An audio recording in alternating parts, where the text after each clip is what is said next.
El Baúl de Pesqueira. Un espacio que enriquece diversos acontecimientos históricos a través de la sonoridad de la radio. Esta es una producción del Departamento de Historia y Antropología en coordinación con Radio Universidad. El Baúl de Pesqueira. Enriqueciendo la historia sonora.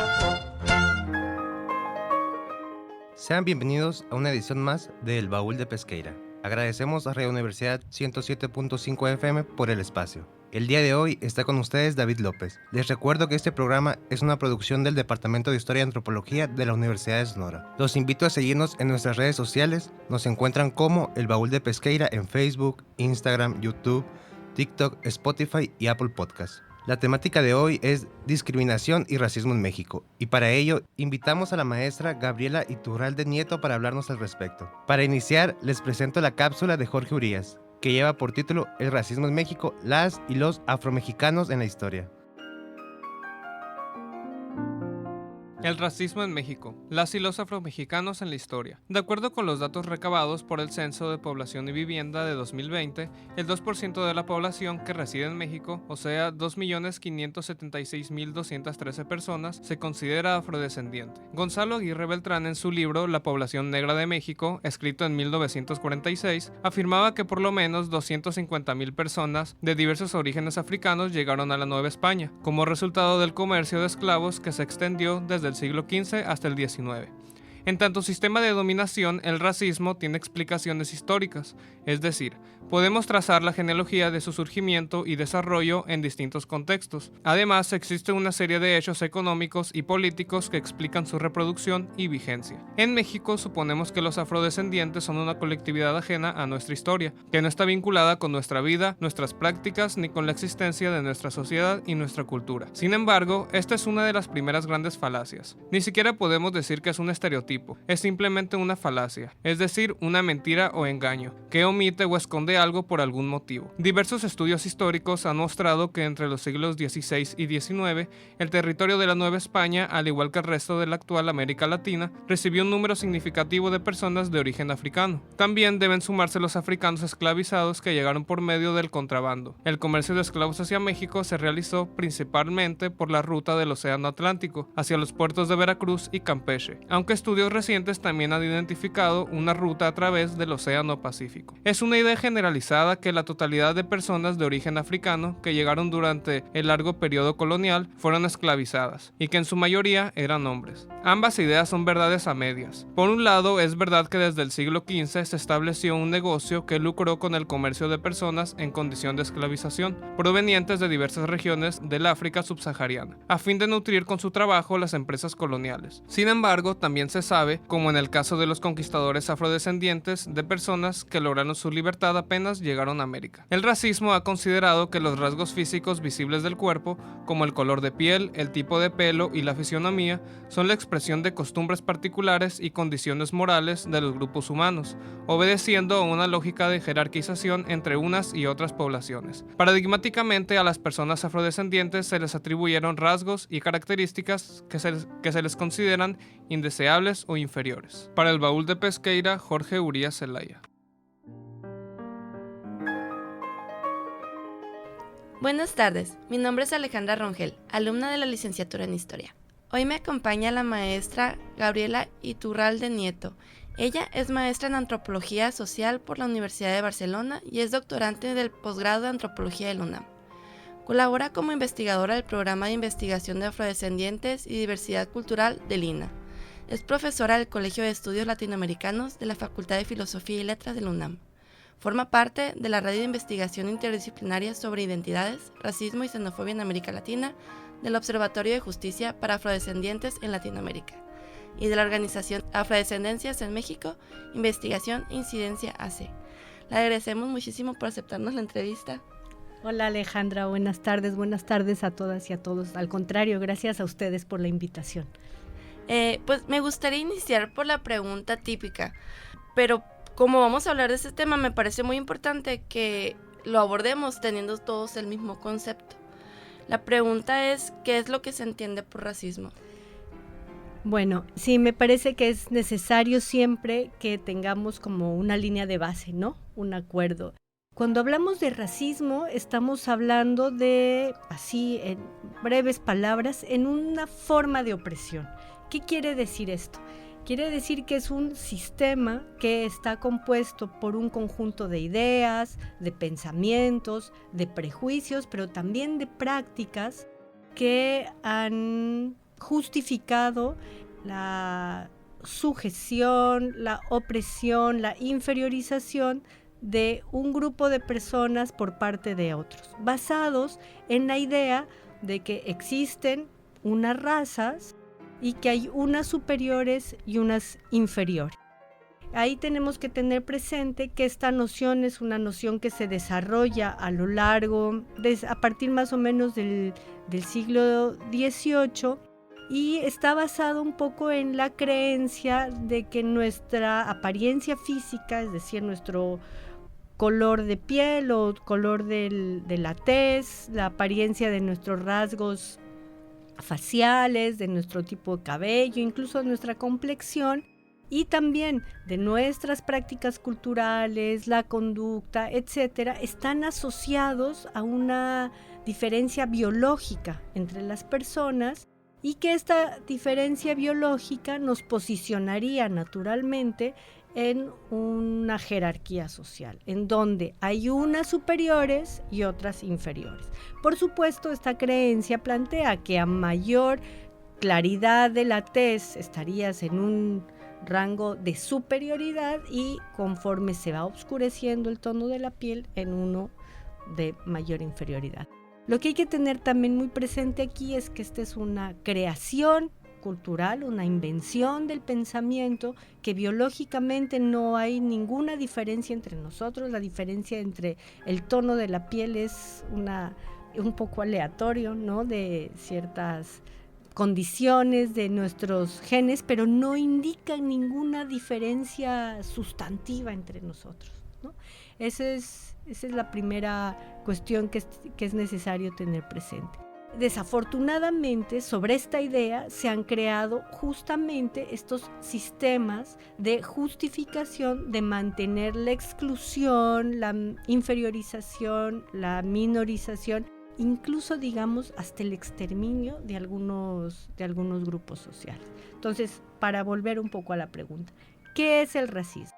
El racismo es un sistema de pensamiento, es un conjunto de prácticas, puede manifestarse como una teoría, ¿no?, que trata de justificar una supuesta idea de inferioridad y de superioridad de un grupo sobre otro, basado en la falsa idea de la existencia de razas, y que se adapta para justificar estas formas de mantener estas exclusiones y estas opresiones. De hecho, a mí me llama mucho la atención porque hay una idea muy generalizada de que en México no somos racistas, somos clasistas. ¿Sí nos podría decir o matizar muy bien eso? ¿Cuál es la diferencia entre racismo y clasismo? Sí, aquí es también muy importante esa pregunta. Cuando hablamos de racismo, clasismo, sexismo, estamos hablando de estos distintos sistemas de opresión, cuyo origen está basado en distintos factores o elementos.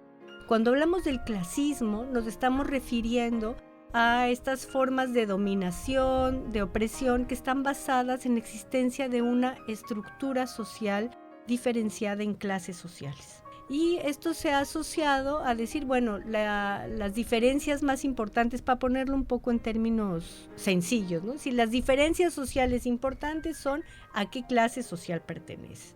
Es decir, si formas parte de las clases sociales mejor acomodadas, con más acceso al dinero, a otros recursos económicos, a más instrucción, a bienes de consumo más de lujo, digamos, entre comillas, etcétera, o a menos, ¿no?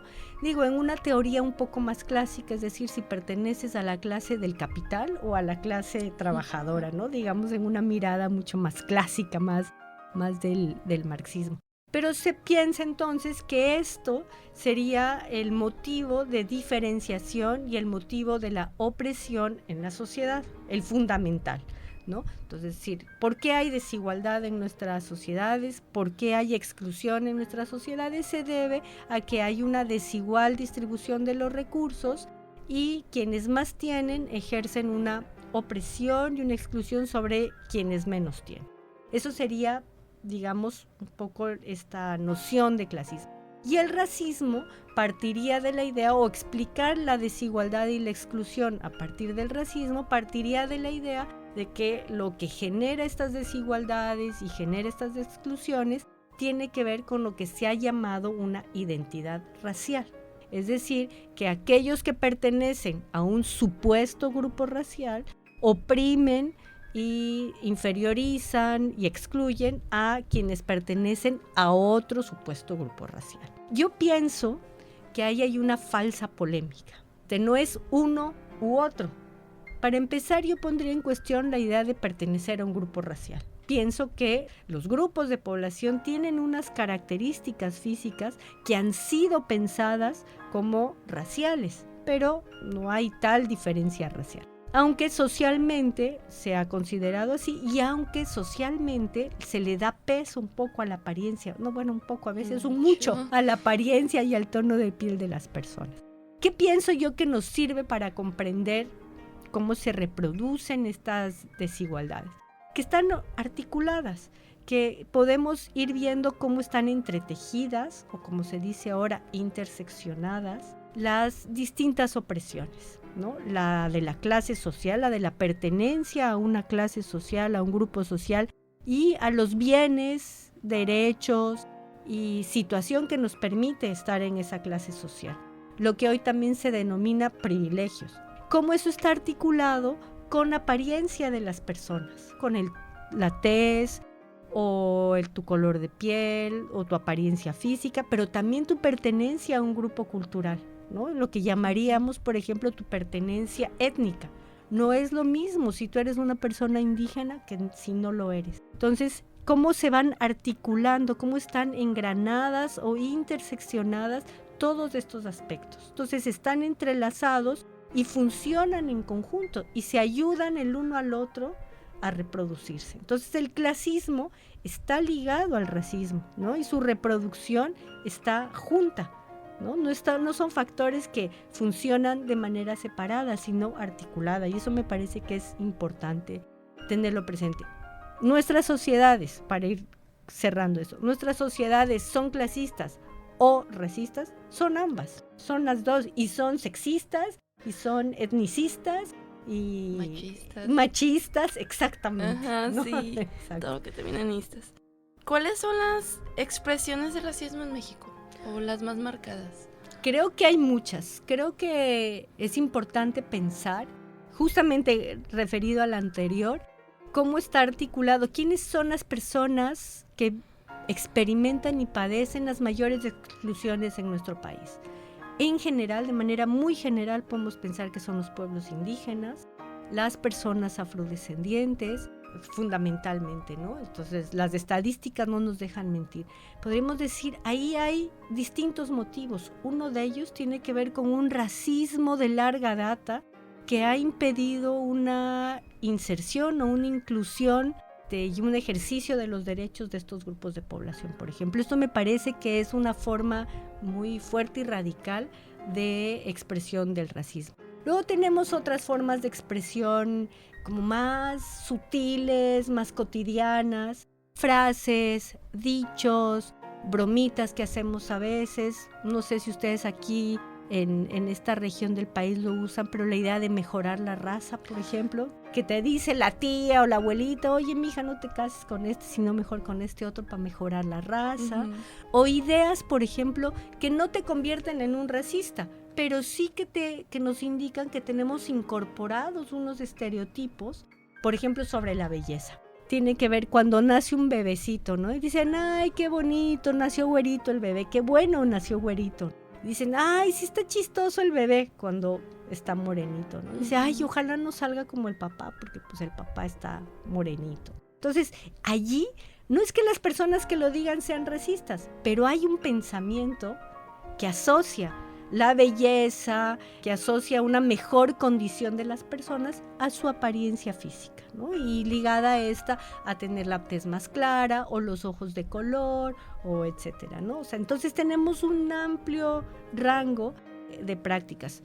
Incluso la negación de derechos, ¿no? Del acceso a bienes, servicios, a la atención médica, por ejemplo, ese tipo de cosas, que hay datos muy importantes sobre eso. A continuación, la siguiente cápsula a cargo de Melissa Proaño, que lleva por título Discriminación por afrodescendencia. Estudios recientes sobre las condiciones sociales y económicas de los países en desarrollo han constatado que las personas afrodescendientes en América Latina sufren niveles desproporcionados de pobreza y exclusión y están sujetos a una significativa discriminación por motivos racistas. En México, esa situación también se presenta en regiones de Guerrero, Oaxaca, Tabasco o Veracruz, donde se asientan las comunidades más visibles de afrodescendientes que, junto con los pueblos indígenas, padecen altos índices de marginalidad económica y social, que se hace patente la falta de acceso a servicios básicos de infraestructura, educación y salud, así como el goce de otros derechos políticos, sociales y culturales. Tal cúmulo de circunstancias negativas colocan a esas poblaciones en una grave situación de vulnerabilidad social.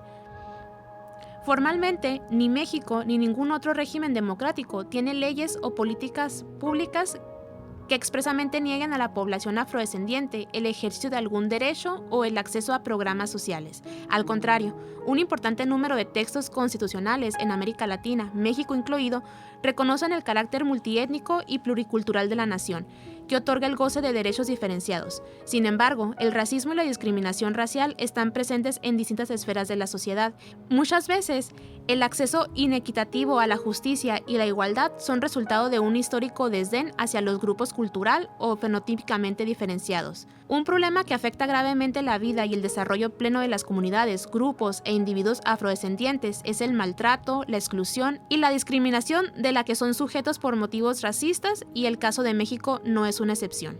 En la vida diaria, el racismo se expresa sobre todo en chistes, comentarios y frases que ridiculizan, minusvaloran o desprecian a las personas por su tono de piel, su historia, su cultura, sus tradiciones o su condición social. Frases como el negrito en el arroz, trabajar como negro, cena de negros, son algunos ejemplos de esas prácticas que muchas veces se reproducen de manera irreflexiva. A las personas afrodescendientes se les maltrata, excluye y discrimina porque se ha excedido y generalizado una serie de estereotipos acerca de su origen, su condición y su apariencia. El racismo, en cualquiera de sus formas de expresión, exclusión o segregación, constituyen una de las mayores violaciones a los derechos humanos. Para el Baúl de Pesqueira, Melissa Proaño. Tras esta breve pausa, volvemos con la maestra. El racismo últimamente, de unos años para acá, está muy expuesto en redes sociales, en los discursos, en todas partes vemos que se maneja la temática.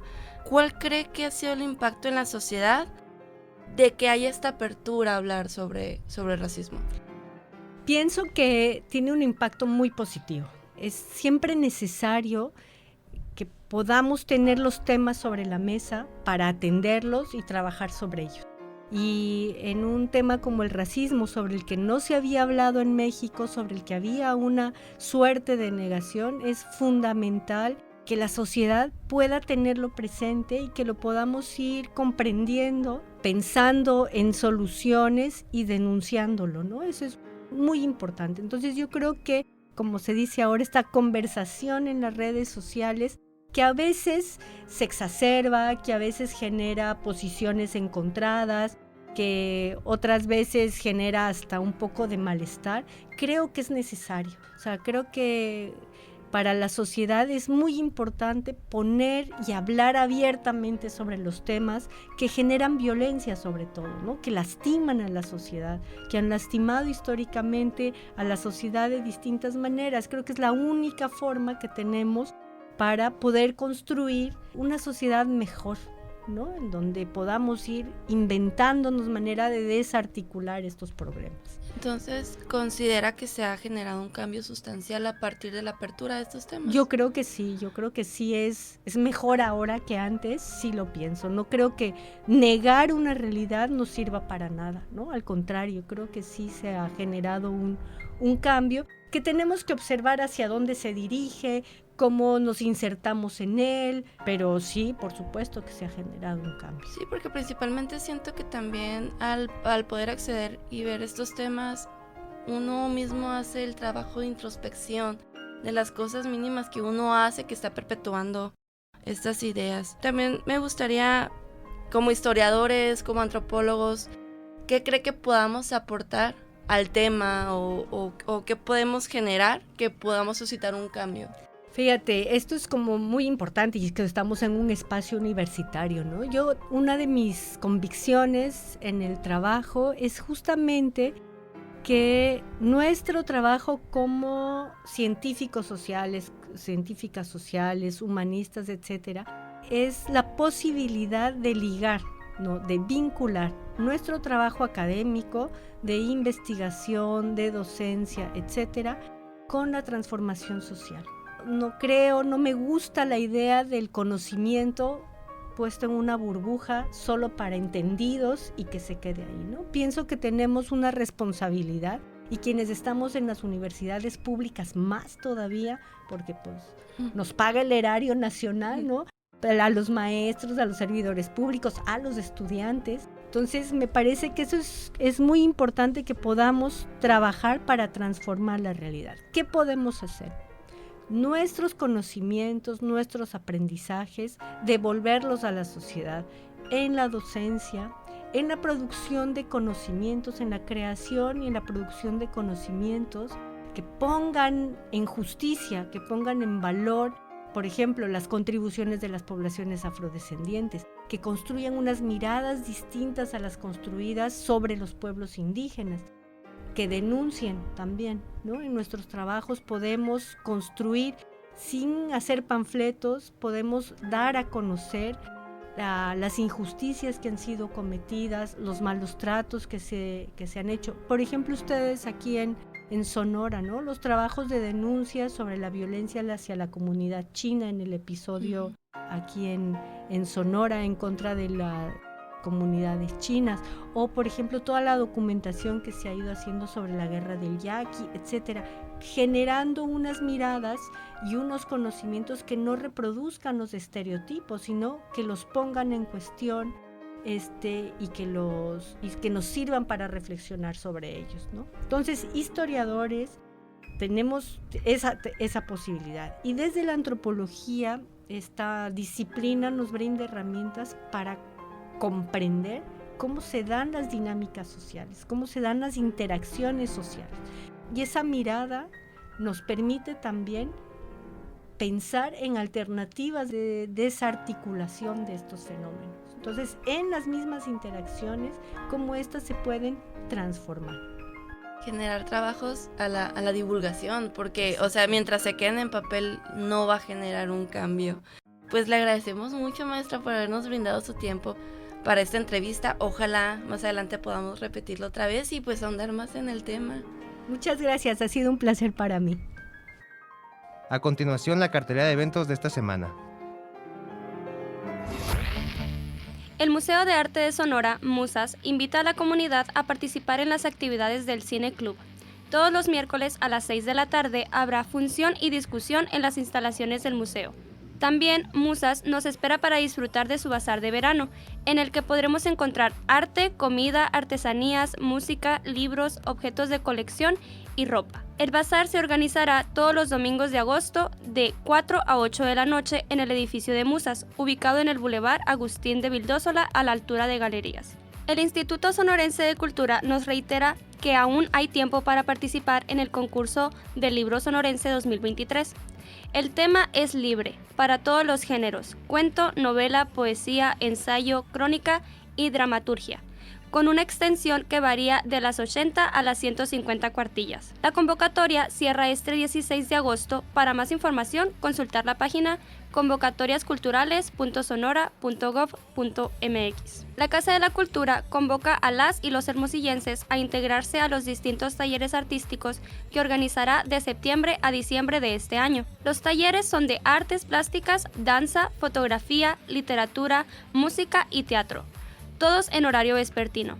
Las inscripciones serán hasta el 31 de agosto y tendrán un costo de 800 pesos. Para más detalles, contacto al 6622 50 41 28 o visita el módulo de información de la Casa de la Cultura de 8 de la mañana a 3 de la tarde.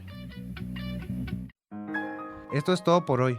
Agradecemos a quienes nos escuchan a través de diferentes plataformas, a Gonzalo Olivera en la operación técnica, a nuestro equipo de producción que colabora en la realización de este programa. No olviden suscribirse en todas las redes sociales del Baúl de Pesqueira. Que tengan una excelente semana. Se despide con ustedes David López. Hasta la próxima.